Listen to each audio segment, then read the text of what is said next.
Welcome back. My name is Craig. I want to talk about how to ask for something in a negotiation without having any leverage. And really, anytime you ask for anything, what you ask for is important, but how you ask for it is probably even more important. So let's get into it. In order to negotiate well, especially in a salary negotiation, which is what we're going to talk about today, although you can apply this anywhere, in a salary negotiation, you want to be able to ask for whatever it is that you want, but not hold your future relationship with your job and your future boss in jeopardy. And the way to do that is to be able to control the tension that you introduce into the conversation and then the release of that tension. So in order to do that, we're going to talk about the tension pendulum.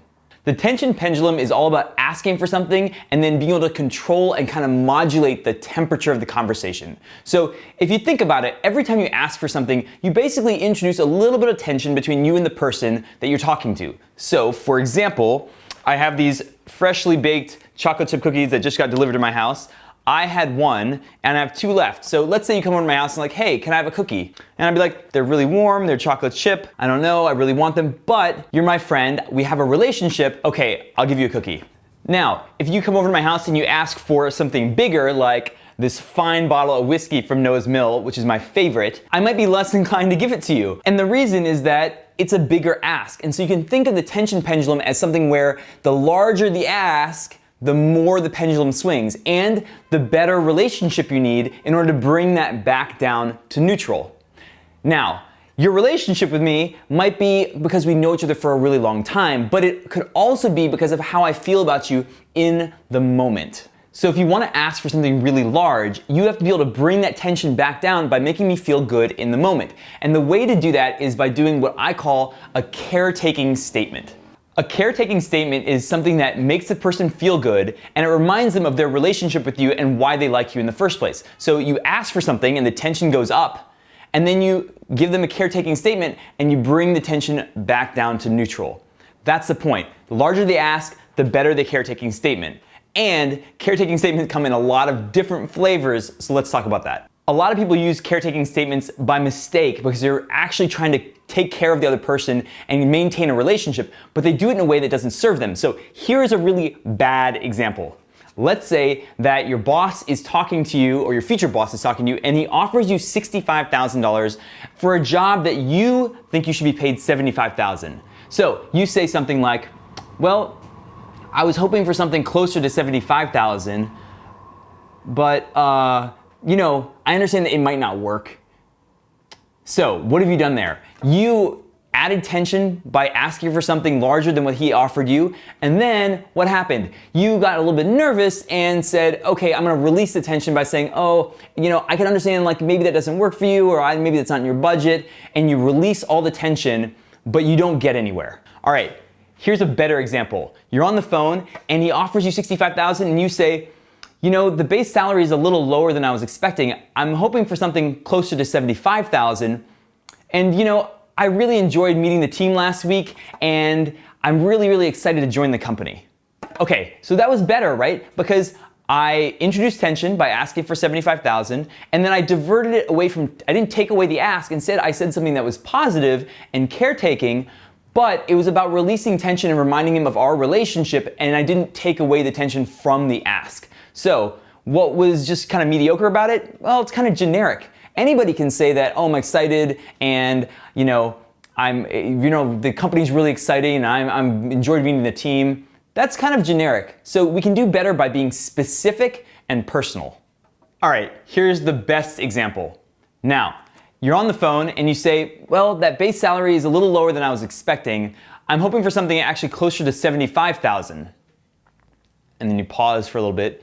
And then you can say something like, you know, I enjoyed meeting you last week and our discussion about project management got me thinking, you know, I haven't had a whole lot of leadership in project management before, and truly one of the interesting opportunities in this company and the reasons that this company is my #1 choice is that I feel like I could really learn a lot from just being under you, and I'm looking forward to getting to work together. So that was definitely the best example of the three, but of course I made up that scenario. So you can imagine in a real situation where you have an actual time with the person, you have a lot of kind of catalog of things you talked about, you can be really, really specific and personal with them. And that is the key. When you're doing this kind of caretaking and modulating the temperature of that conversation, you're introducing tension and you're trying to release it, being specific and personal is the key. All right, here is your homework, and it's super, super important. Write down in a notebook, on your computer, wherever it is, but make sure you write it down. Don't skip that part. Don't do it in your head. Write down all the caretaking statements that you can about the person that you're going to talk to. This is what you do before you get on the phone with someone. So let's say you're talking to a recruiter, you have to talk about your relationship with them and maybe specific things you have at the company. If you're talking to the decision maker and your future boss, then it'll be a different set of things. Hopefully you spent some time with these people before you talk to them on the phone. And it's really important, in order to be genuine about this, which is obviously important, don't just make stuff up. Think about your situation with them. What do you talk about? What parts that you can really appreciate about them specifically, and make them personal and specific. Now, whether or not you use all these or not, what's important is that you walk into the conversation knowing that when there's tension, if you want to, you can release that tension, and that'll give you confidence to ask for almost anything that you want. One last question I get all the time, which is, how do I know when to stop asking for stuff? And this varies person by person and situation by situation, but the better you are able to take care of the other person's emotional state, the more you can ask for.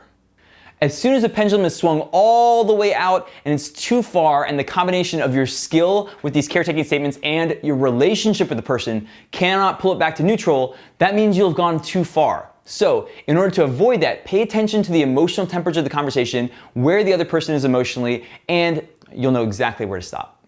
I hope that was helpful on how to ask for things in a salary negotiation, but really you can apply this to your everyday life, and I implore you, don't wait till these really, really large situations to practice this.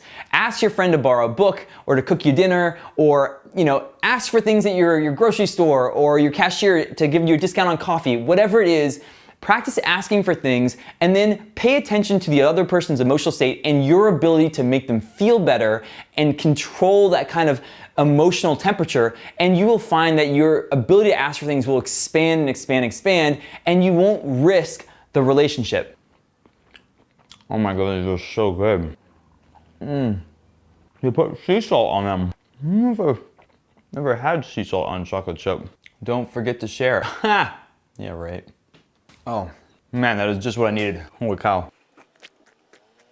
I hope you liked that video. If you did, hit the like button. And if you have any questions or ideas on other videos you'd like me to cover, hit me up in the comment section. I'm gonna be coming out with videos every week on this channel. So hit the subscribe button. I would love to have you, and I will see you in the next video. Oh, I just realized this is the water that I'm washing the board with. Oh, talk about a pick-me-up.